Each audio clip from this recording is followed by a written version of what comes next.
Olá, eu sou Sara Kirchhoff e falo ao vivo dos estúdios da B3 em São Paulo.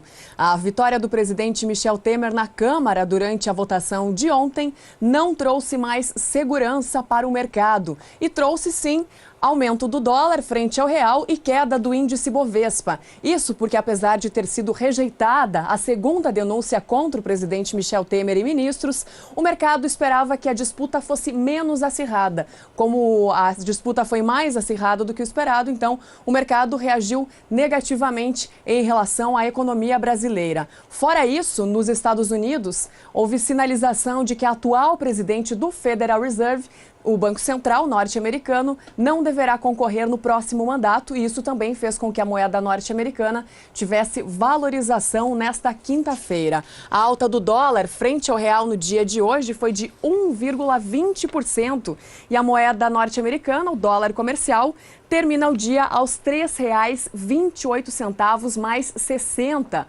acumulando uma alta de mais de 3% nos últimos dias. Além de tudo isso, no fim da tarde de ontem, o Comitê de Política Monetária do Banco Central aqui no Brasil reduziu a taxa básica de juros de 8,25% para 7,5% em um nono corte consecutivo, chegando perto do patamar histórico, que é de 7,25%. Com isso, a Selic recua no menor patamar desde abril de 2013. Dólar em alta, índice Bovespa em queda no dia de hoje, queda de quase 1%. 0,95% é o índice é a desvalorização do principal índice da B3 de São Paulo, que termina a quinta-feira aos 75.943 pontos. O Ibovespa começou o dia em alta hoje, mas foi revertendo este cenário ao longo do dia, terminando no negativo. E ontem a Bolsa de Valores aqui de São Paulo atingiu 2 recordes no segmento BMF em relação a mini contratos futuros de Ibovespa. Fechamento de hoje, então, 75.917 pontos. E a União Europeia adiou novamente a votação que vai definir a licença da venda do herbicida glifosato. A licença foi prorrogada temporariamente em julho do ano passado por um prazo de até 18 meses. As discussões giram em torno de um potencial de risco cancerígeno para humanos. Uma nova reunião deve acontecer no dia 6 de novembro. O Mercado do Campo abre espaço agora para as primeiras informações do tempo com Juliana Rezende, destacando a produção de milho no centro-sul do país. Agroclima, oferecimento Biomatrix, sinal verde para alta qualidade em grão e silagem de milho. Olá, boa tarde a todos. Os produtores de milho da região sul seguem bastante adiantados com as atividades de plantio. O estado do Paraná é que lidera as atividades já com 90% de áreas semeadas. Isso ocorre porque na região sul a umidade do solo está um pouco mais elevada do que no restante do país. Os índices de umidade do solo nos 3 estados do sul do país estão em torno de 90%. Nos próximos 5 dias ainda vai ter previsão de chuva forte no centro-sul, acumulados em torno de 70 milímetros no Mato Grosso do Sul e no oeste do Paraná, enquanto que na região sudeste chove de 30 até 50 milímetros. No decorrer do segundo período, essas instabilidades agora elas conseguem se espalhar um pouco mais. Então, volta a chover de forma mais abrangente em grande parte da região centro-oeste e também agora as chuvas começam a migrar um pouco mais para o norte do estado de Minas Gerais. Na região sul, as instabilidades perdem bastante intensidade. Não vai chover mais do que 15 milímetros na maior parte da região. Em alguns pontos, só é que pode chover em torno de 30 milímetros, mas apenas no oeste do Paraná.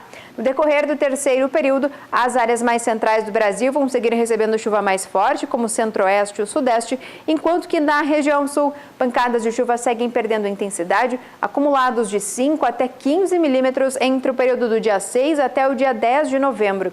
Então, no decorrer das próximas semanas, as instabilidades tendem a perder intensidade na região sul. Isso volta a trazer melhores cenários para o avanço do plantio das lavouras de milho. Daqui a pouco eu volto com mais previsão do tempo.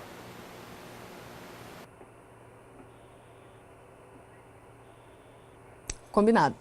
O índice de preços ao produtor teve uma alta de 1,5% no mês de setembro, segundo o levantamento do IBGE, o Instituto Brasileiro de Geografia e Estatística. O levantamento mede a evolução dos preços de produtos na porta da fábrica, sem considerar impostos e fretes, usando como referência a indústria extrativa e 23 setores da indústria de transformação. Aqui no painel a gente acompanha como que foi a evolução desse levantamento nos últimos tempos. No mês de setembro, então, como eu falei, é outro painel?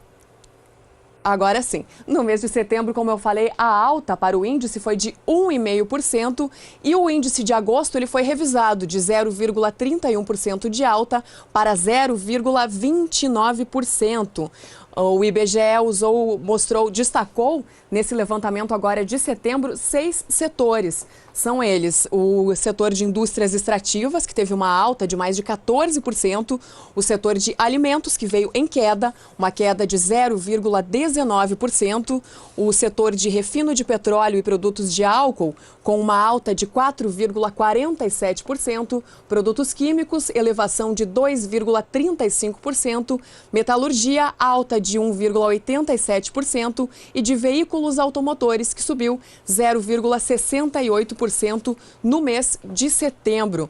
No setor de alimentos, os derivados de soja impactaram positivamente no índice, enquanto leite longa-vida e o açúcar cristal apresentaram impacto negativo. Os aumentos dos derivados da soja estão em linha com o período de entre-safra, já que os preços do açúcar cristal e do leite longa-vida caíram, impulsionados pela safra de cana e maior captação nas bacias leiteiras. Lembrando que o levantamento ele mede a evolução dos preços de produtos na porta de fábricas. O Mercado do Campo faz um rápido intervalo e daqui a pouquinho a gente volta com o fechamento do café e a previsão do tempo para o centro-norte do país. Não saia daí.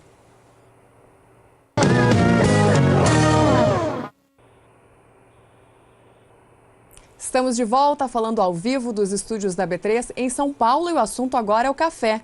Enquanto o café robusta registrou perdas hoje na Bolsa de Londres, o café arábica na Bolsa de Nova York registrou altas, impulsionado principalmente por fatores técnicos, depois de perdas significativas em função da melhora na previsão do tempo nas regiões cafeiras aqui no Brasil. Começamos destacando então o café robusta na Bolsa de Londres. O contrato que vence em novembro deste ano teve uma queda de 0,74%, passando para 1.995 dólares a tonelada. Os contratos que vencem em janeiro de 2018 caíram 0,61%, passando para 1.949 dólares a tonelada nos últimos negócios. Contratos com vencimento em março do ano que vem, em queda de 0,46% por 1.925 dólares a tonelada, e os contratos que vencem em maio do ano que vem, também queda um pouco menos acentuada do que nos contratos anteriores, com uma queda de 0,36%. O contrato de maio ficou em 1.932 dólares a tonelada. O café arábica na Bolsa de Nova York, como eu já adiantei, teve ganhos hoje depois de perdas significativas ao longo da semana. O contrato que vence agora em dezembro teve uma alta de 0,36% e nos últimos negócios apresenta o valor de $1,24 por libra-peso. Contratos com vencimento em março de 2018 em alta de 0,27%. por $1,28 por libra-peso. Contratos com vencimento em maio, alta de 0,19%, $1,30 por libra-peso. E, por fim, contratos com vencimento em julho de 2018, $1,32 por libra-peso. Para finalizar, os futuros do café desta quinta-feira, café BMF Bovespa, negociado aqui na B3 em São Paulo, que hoje também veio em alta. Os contratos com vencimento em dezembro tiveram uma adição de 0,36% no papel, ficando em $154,30 a saca. Contratos que vencem em março do ano que vem subiram 0,32%, passando de $157,95 a saca para $158,45 a saca.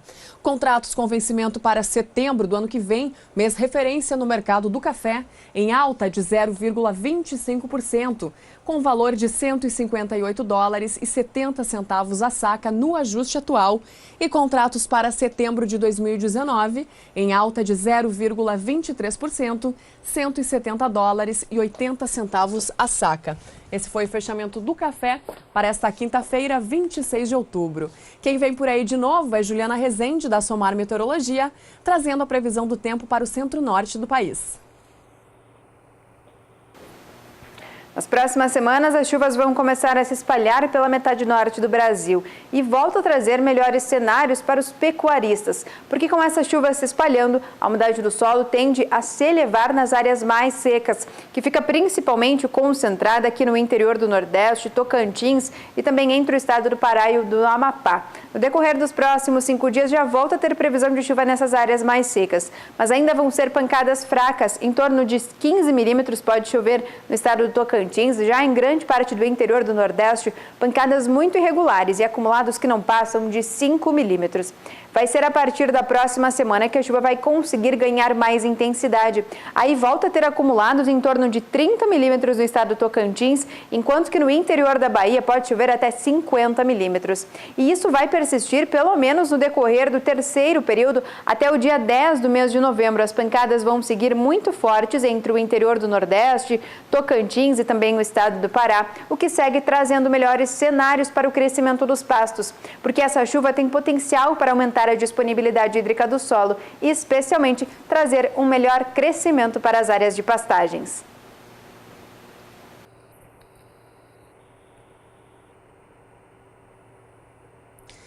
O assunto agora aqui no Mercado do Campo é aquicultura, isso porque no dia 31 deste mês termina o prazo para a regulamentação das atividades do setor aqui no estado de São Paulo. Quem tem as informações é o repórter Gustavo D'Angelo. A regularização da atividade aquícola deve ser feita até o dia 31 deste mês e é uma das ações do governo paulista para fortalecer e incentivar a atividade. Sobre esse assunto, eu converso agora com o Cláudio Antônio Batistella, diretor da CAT Regional de Araçatuba. Cláudio, qual o objetivo dessa medida? O objetivo é que os produtores que atuam na área da aquicultura possam se regularizar e desenvolver suas atividades com segurança jurídica e poder desenvolver a produção com tranquilidade. Um grande problema que a gente enfrentava na atividade aquícola era a obtenção do licenciamento. Sensível a isso, o governo paulista editou um decreto em novembro de 2016 que estabeleceu regras, procedimentos para o licenciamento. Atividades menores e não tão grandes, ela pode ser licenciada, ela pode ser regularizada através da dispensa da atividade aquícola. Empreendimentos maiores têm duas opções, um licenciamento simplificado ou licenciamento ordinário. No caso do licenciamento simplificado e ordinário, o produtor vai procurar a CETESB. No caso de empreendimentos menores, ele vai fazer a declaração de conformidade da atividade aquícola diretamente na Casa da Agricultura, órgão da Secretaria da Agricultura da CAT. Quem deve realizar então essa regularização? Todos aqueles produtores rurais que desenvolviam atividade de pesca e pague, de piscicultura em tanque-rede, em viveiro escavado, em barramentos, eles devem procurar essa regularização. Por quê? Porque o decreto que foi editado em novembro de 2016 estabeleceu 1 ano de prazo para que quem já tinha atividade se regularizasse. E esse prazo vence agora no próximo dia 31 de outubro, portanto todos devem requerer a sua licença, a sua regularização. Isso reforça novamente para a gente como que deve ser feito esse procedimento, o produtor mesmo pode executar ou é necessário o auxílio de um profissional? A Secretaria disponibiliza no site da própria CAT, no endereço www.cat.sp.gov.br. Lá tem um link DCAA Aquicultura. O produtor clicando ali, ele vai ter todas as orientações sobre esse procedimento e ele poderá já preencher um requerimento que vai ser enviado para a Casa da Agricultura. Aí basta que ele se dirija à Casa da Agricultura, com documentos como o comprovante de produtor rural, se ele não é o produtor, o contrato de arrendamento, seu CPF, e dessa forma ele vai lá e se enquadrando na condição de dispensa, ele vai ter o licenciamento. que acontece com o produtor que não efetuar a regularização? O produtor que não efetuar dentro do prazo, ele estará sujeito à lei, que seria desenvolvendo uma atividade não licenciada. E isso pode trazer dor de cabeça. E o objetivo desse procedimento é justamente o contrário, é dar segurança para que o produtor que trabalha na aquicultura possa desenvolver sua atividade, produzir proteína de qualidade, que é muito demandada. Nós precisamos ampliar a produção e essa é uma forma que está sendo oferecida aí para que esses produtores possam fazer sua regularização. Tá certo, Cláudio, obrigado pelas informações. Lembrando que a declaração não dispensa o produtor das suas outras obrigações, como outorga da água, licença para exercer a atividade em água da União, entre outras. Gustavo D'Angelo para o SBA.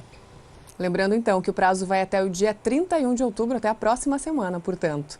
E o Brasil deve começar a exportar frango para a Indonésia em 2018. A decisão vem depois de uma cobrança da Organização Mundial do Comércio, a OMC, para que o país tivesse menos burocracias para comprar a carne de frango brasileira. Essa disputa comercial ela acontece desde 2014. E este é o comentário de hoje do jornalista Antônio Resch. Olá. Bom, após muita briga, muita discussão, o governo brasileiro ganhou na Organização Mundial do Comércio, OMC em português, e que dirime essas dúvidas, a disputa que vinha tendo com a Indonésia. A Indonésia é um grande mercado para a proteína animal e eles vinham criando barreiras para o Brasil exportar carne de frango. Depois de muitas indas e vindas, finalmente parece que o Brasil ganhou esse contencioso. E melhor do que isso, outros países que também querem exportar para a Indonésia, afinal, países muito populosos, comem bastante, né? Se juntaram ao Brasil nesse contencioso, assim como é chamado, uma disputa no âmbito da OMC. E estimativas aí dos embaixadores brasileiros, dos representantes brasileiros, eles estimam que isso pode significar para os cofres do pessoal que produz carne de frango, até 2019, 100 milhões de dólares em exportação. Uma boa notícia, sem dúvida. Uma boa notícia, sem dúvida, porque atualmente o Brasil já tem 40% do mercado mundial de frango.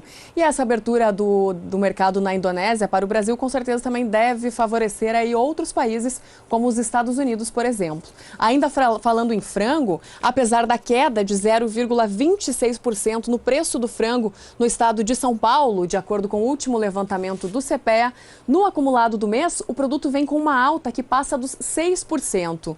No último levantamento, então, do Centro de Estudos Avançados em Economia Aplicada, o preço para o frango congelado é de R$ 3,82 o quilo. Como eu falei, no mês, a alta já é de 6,5%. Esse preço vem influenciado principalmente por uma demanda firme, tanto no mercado doméstico quanto também no exterior.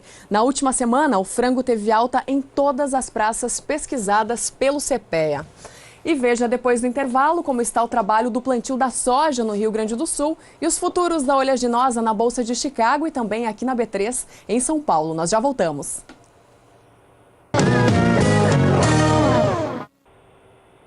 Estamos de volta falando ao vivo dos estúdios da B3 em São Paulo, agora 6h01, horário de Brasília. Com a volta das chuvas, o trabalho do plantio da soja tem sido beneficiado. Vamos ver como estão os trabalhos da semeadura lá no estado do Rio Grande do Sul, na reportagem de Annelise Nicolodi. Pelos próximos 30 dias, esse deve ser o ritmo nas lavouras do Rio Grande do Sul. De um lado, máquinas fazem a colheita das culturas de inverno. De outro, plantadeiras trabalham a todo vapor no plantio da soja. E ainda tem muito trabalho pela frente. O plantio da soja recém começou aqui no estado. São mais de 5.700.000 hectares. Agora, os produtores esperam contar com uma ajudinha do tempo para concluir a semeadura conforme o planejado. Já temos um pouco atrasado aí, a gente queria começar o plantio dia 5 de outubro.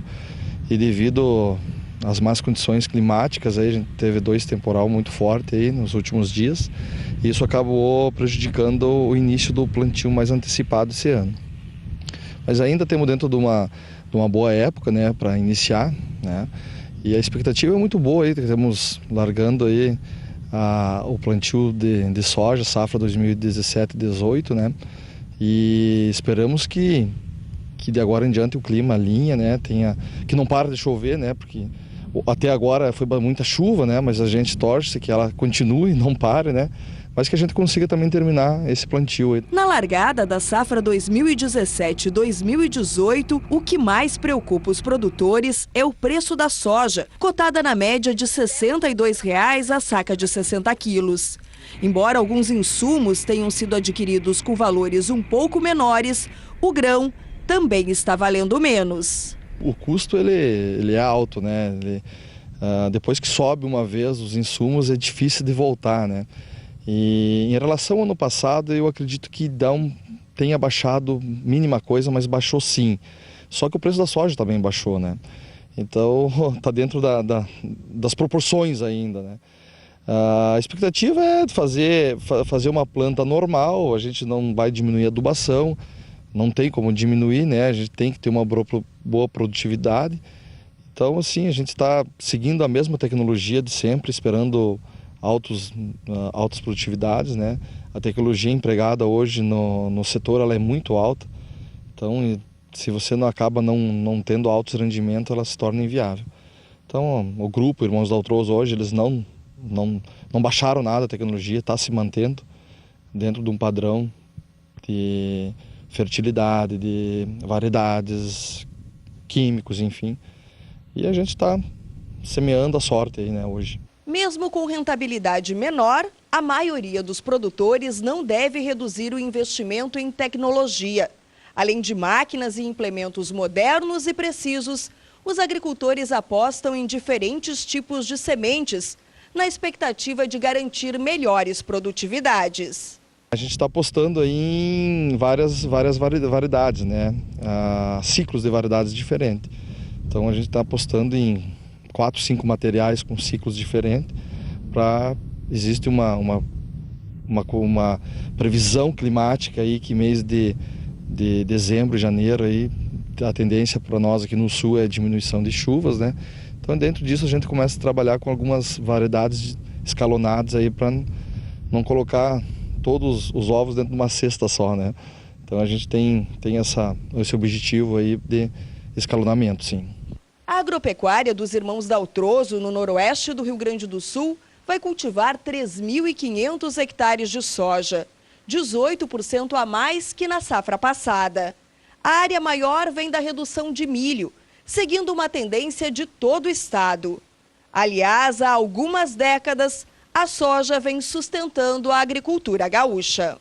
A gente tem aqui, nos últimos anos, um aumento muito importante na produção de grãos, em torno de 260%, comparado, por exemplo, o censo agropecuário de 1996 para o censo agropecuário de 2006, que foi o último que foi feito aqui no Brasil. Existe um aumento na produção de grãos de 260%.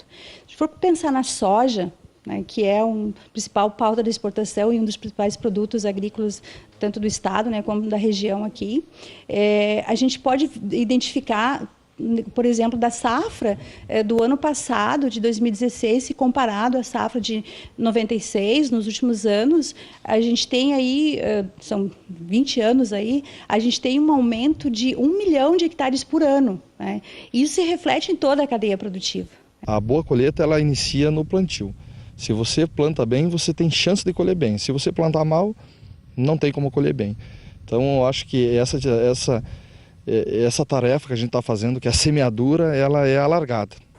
Se nós errar ela, não vamos ter boa produtividade. Então, a gente sempre comenta, né, que a principal atividade é o plantio. Após, a gente vai fazendo, né?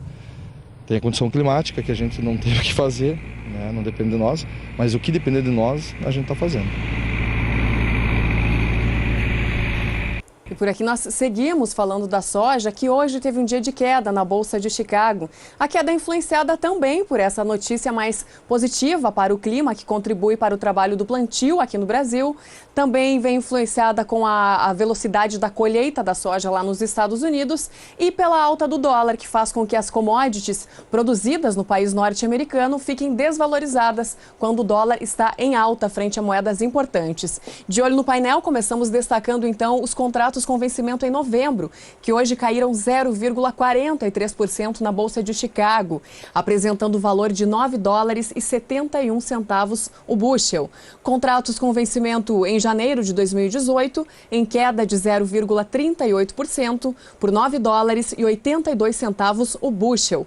Contratos com vencimento em março, queda de 0,37% por $9,93 o bushel. E contratos com vencimento em maio de 2018, em queda de 0,39%, passando para $10,02 o bushel.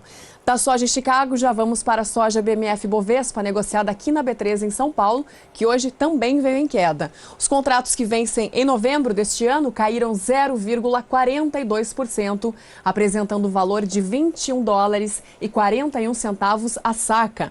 Contratos com vencimento em janeiro do ano que vem, em queda de 0,37%, passaram de $21,74 a saca para $21,66 a saca.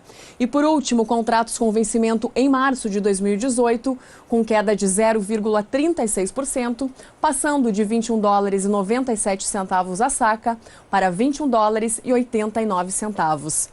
Já o milho teve uma reação parecida também com a soja. Hoje teve queda na Bolsa de Chicago, também influenciado pela alta do dólar. Começamos destacando o contrato que vence em dezembro deste ano, que hoje teve uma queda menos acentuada do que as quedas da soja, mas ainda assim em queda nos principais contratos. A desvalorização no contrato de dezembro foi de 0,14%. Na mínima do dia, o valor do contrato foi de $3,49 o bushel, na máxima $3,52 o bushel. Nos últimos negócios, $3,50. Esse é o valor para o contrato de dezembro. Contratos com vencimento em março do ano que vem, em queda de 0,20%, passando para $3,64 o bushel. Contratos com vencimento em maio, queda de 0,13% a $3,73 o bushel, e contratos com vencimento em julho de 2018 com a mesma desvalorização de 0,13%, passando para $3,80 o bushel. Para finalizar, milho BMF Bovespa negociado aqui na B3 em São Paulo, que hoje veio em alta. Contratos com vencimento em novembro tiveram uma variação positiva de 0,38%, passando de R$ 31,65 a saca para R$ 31,77 a saca. Foram 980 contratos negociados com o vencimento de novembro. Nos últimos negócios, o valor é de R$ 32,00 a saca, acima do valor negociado hoje aqui na B3 em São Paulo, já mostrando uma tendência para o pregão de amanhã, sexta-feira, último dia da semana. Contratos com vencimento em janeiro, alta de 0,61%, passando de R$ 32,83 a saca para R$ 33,03 a saca. Contratos com vencimento em março, também um alto volume de contratos negociados, 660 negociações, no valor de R$ 33,80 a saca, com alta de 0,27%. Por último, contratos com vencimento em maio de 2018, uma alta ainda mais acentuada do que os contratos anteriores, alta de 0,89%, passando de R$ 32,68 para R$ 32,69 a saca. Esse foi o fechamento, então, da soja e do milho para esta quinta-feira, 26 de outubro. Com isso, eu encerro o programa de hoje, mas amanhã a gente volta às 5h35 da tarde, horário de Brasília. E agora você fica na excelente companhia de Jorge Zaidan e Renata Ferreira no programa Pecuária BR. Até mais!